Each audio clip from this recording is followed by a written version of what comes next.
O corredor de espelhos. Imagine caminhar por um corredor estreito. As paredes são cobertas por espelhos antigos, manchados pelo tempo. À esquerda, um vulto aponta o dedo e o acusa. À direita, outro ri, desdenha, distorce quem você é. Você tenta se defender.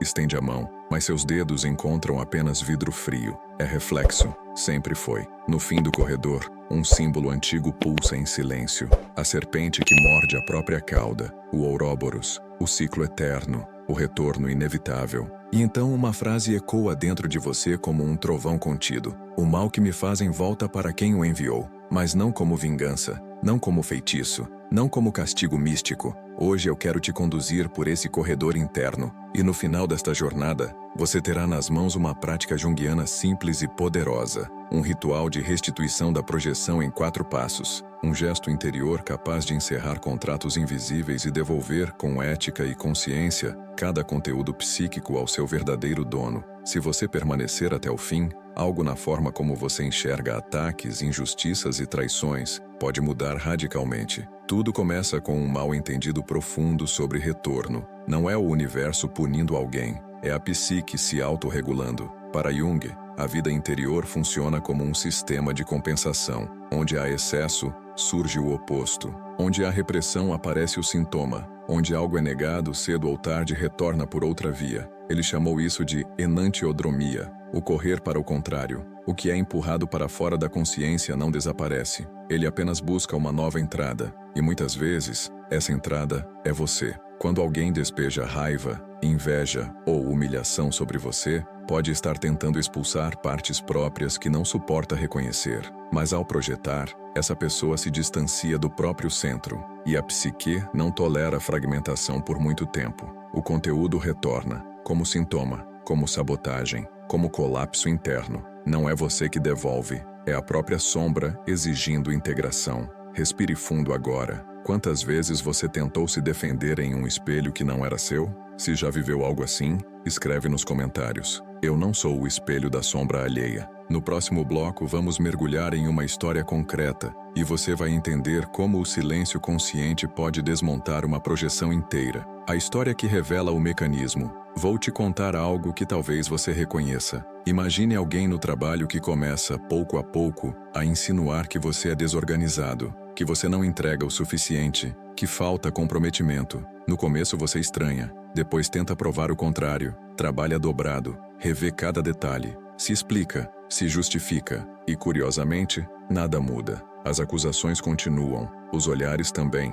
Agora observe com cuidado. Essa pessoa vive atrasada, vive perdida, vive apagando incêndios que ela mesma cria. O que está acontecendo ali não é análise, é projeção. Para Jung, a projeção acontece quando um conteúdo psíquico inconsciente, algo que a pessoa não suporta reconhecer em si mesma, é deslocado para o outro. É como se a mente dissesse, isso não é meu, é dele. Mas o inconsciente não aceita mentiras internas por muito tempo. O que é negado internamente começa a se intensificar. A pessoa passa a enxergar aquilo em todo lugar. Fica obcecada, irritada, reativa, e enquanto você tenta se defender, ela está, inconscientemente, lutando contra si mesma. Aqui entra uma verdade libertadora. Quando você tenta convencer alguém que está projetando, você entra no jogo da sombra dela. Quando você se mantém centrado, você interrompe o circuito. Silêncio não é fraqueza, é estratégia psíquica. A projeção precisa de 2 partes, quem projeta e quem assume. Se você não assume, o conteúdo retorna ao emissor. E aí acontece algo curioso. A pessoa começa a tropeçar nas próprias incoerências, começa a revelar o que antes escondia, começa a ser confrontada pela própria realidade. Não é vingança, é a psique buscando equilíbrio. Jung dizia que aquilo que não se torna consciente retorna como destino. Percebe a profundidade disso? Quando alguém insiste em te atribuir algo que não é seu, muitas vezes está evitando tornar consciente aquilo que é dela. E você não precisa carregar esse peso. Pausa agora e reflita. Em quais situações você está tentando limpar um espelho que não é seu? Se isso já aconteceu com você, escreve. Eu devolvo ao outro o que não me pertence. No próximo bloco vamos falar sobre algo ainda mais delicado. Por que algumas pessoas escolhem você como alvo da projeção? E o que isso revela sobre sua própria força? Por que escolheram você? Existe uma pergunta que quase ninguém faz. Por que certas pessoas projetam justamente em você? Não é aleatório. A psique não escolhe alvos ao acaso. Muitas vezes, você se torna o espelho porque carrega exatamente aquilo que o outro reprimiu. Sua autenticidade confronta quem vive de máscaras. Sua disciplina incomoda quem vive no caos. Sua paz provoca quem está em guerra interna. A projeção não acontece apenas por fraqueza. Ela acontece por contraste. Quando alguém olha para você e sente algo desproporcional, raiva intensa, inveja silenciosa, necessidade constante de diminuir, há uma pista aí. Você está tocando em algo que ela própria não integrou. E aqui está o ponto mais importante. Isso não significa que você é perfeito. Significa que você está consciente em áreas onde o outro está cego. Jung dizia que tudo aquilo que nos irrita profundamente no outro pode nos conduzir a uma compreensão de nós mesmos. Mas o contrário também é verdadeiro. Aquilo que mais incomoda o outro em você pode ser exatamente o que ele ainda não conseguiu desenvolver. Por isso, muitas vezes, quem está crescendo vira alvo. Crescimento expõe, consciência revela, inteireza confronta. E quando a projeção encontra alguém inseguro, ela gruda. Mas quando encontra alguém centrado, ela retorna. Agora respira e observa. Quantas vezes você diminuiu sua luz para não provocar desconforto? Quantas vezes tentou se adaptar para não ser alvo? Isso é perigoso, porque ao tentar não incomodar, você começa a abandonar partes legítimas de si mesmo. E, ironicamente, isso também gera sombra, só que em você. O caminho maduro não é brilhar para provocar, nem se esconder para agradar. É sustentar quem você é, com serenidade. A projeção precisa de reação emocional intensa para se alimentar. Quando você responde com lucidez, ela perde força. Mas existe algo ainda mais profundo. Nem toda projeção é totalmente falsa. E no próximo bloco vamos falar sobre isso. Sobre quando o ataque toca em algo que ainda dói. E como transformar isso em crescimento em vez de culpa. Se você está acompanhando até aqui, escreve. Eu sustento minha verdade sem me esconder.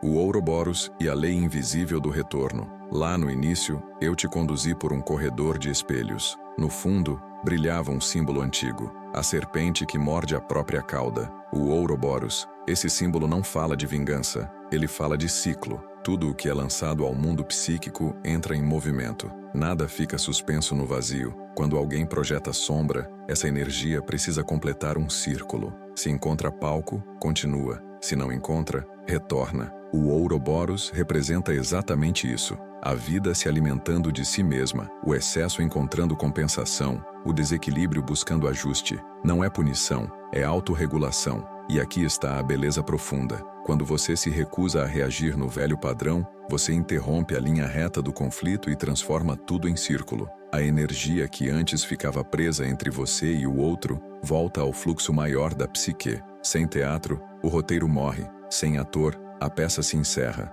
O retorno acontece porque a sombra precisa de integração, e quem a enviou é o único que pode integrá-la. Você não foi chamado para ser depósito psíquico de ninguém. Você foi chamado para ser centro, e centro não é rigidez, é eixo. Agora reflita, onde você ainda está mantendo um ciclo aberto por insistir em responder? Talvez o movimento mais poderoso não seja atacar, nem se defender, mas fechar o círculo internamente. Se isso faz sentido para você, escreve. Eu fecho o ciclo. No próximo bloco vamos unir tudo e entrar na parte final da prática, onde o gesto simbólico se transforma em decisão concreta no mundo real. Do símbolo à decisão, onde a energia muda de direção. De nada adianta visualizar o círculo se você continua vivendo no mesmo padrão. O ritual não termina na folha rasgada. Ele começa no comportamento. Porque toda restituição simbólica precisa de um gesto real que a sustente. Você escreveu, fome de aprovação. Então a integração é passar 24 horas sem se justificar excessivamente. Você escreveu,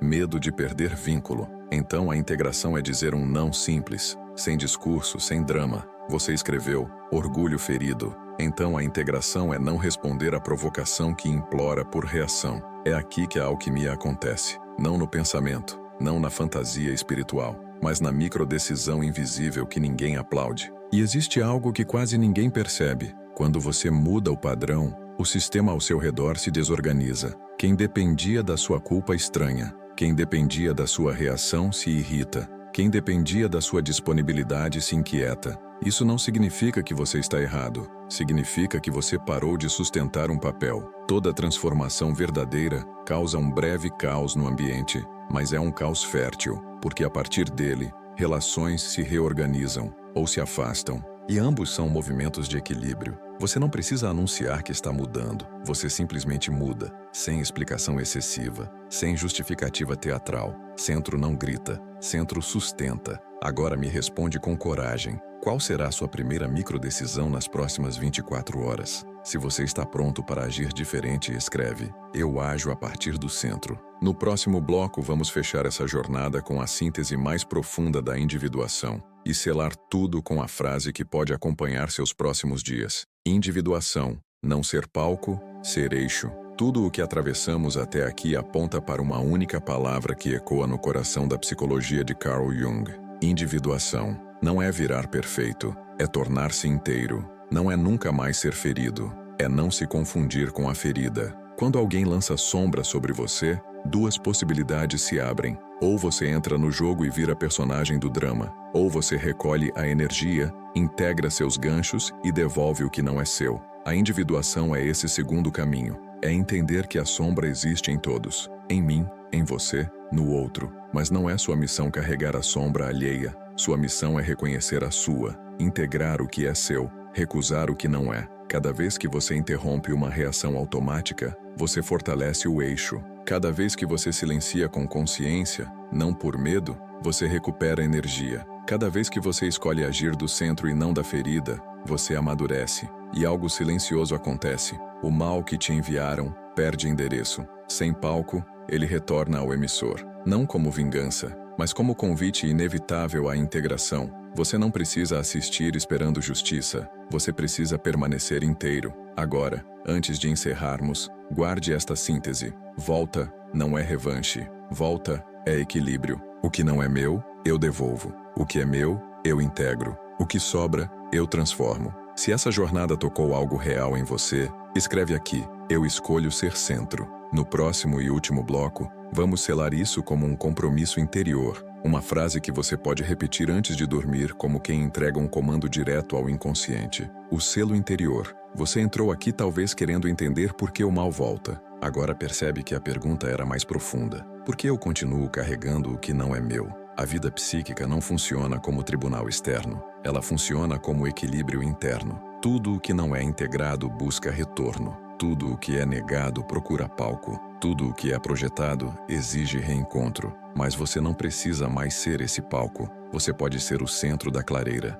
Lembre-se da cena final. O jovem no tribunal interno que declara: eu me retiro deste teatro. Esse é o gesto invisível que muda destinos. Não é fuga, é soberania psíquica. A partir de hoje, quando perceber que estão tentando colocar em você um rótulo, uma culpa, uma sombra que não nasceu em seu coração, respire e diga internamente: eu devolvo o que não é meu. Eu integro o que é meu. Eu recupero a energia do meu centro. Repita isso antes de dormir durante 7 dias. Observe seus sonhos. Observe sua postura. Observe quem se reorganiza ao seu redor. Você vai notar algo silencioso acontecendo. Menos necessidade de se explicar. Menos urgência em vencer debates. Mais presença. E presença é poder sem violência. Se essa jornada fez sentido para sua história, fortaleça essa comunidade de consciência. Inscreva-se, compartilhe com alguém que precisa sair de um jogo invisível e escreva nos comentários: eu me retiro do teatro. Na próxima travessia, vamos explorar como os sonhos revelam quando estamos vivendo expectativas alheias e como recuperar o próprio destino. Até lá, proteja seu fogo. Você não nasceu para ser depósito de sombra. Você nasceu para ser eixo.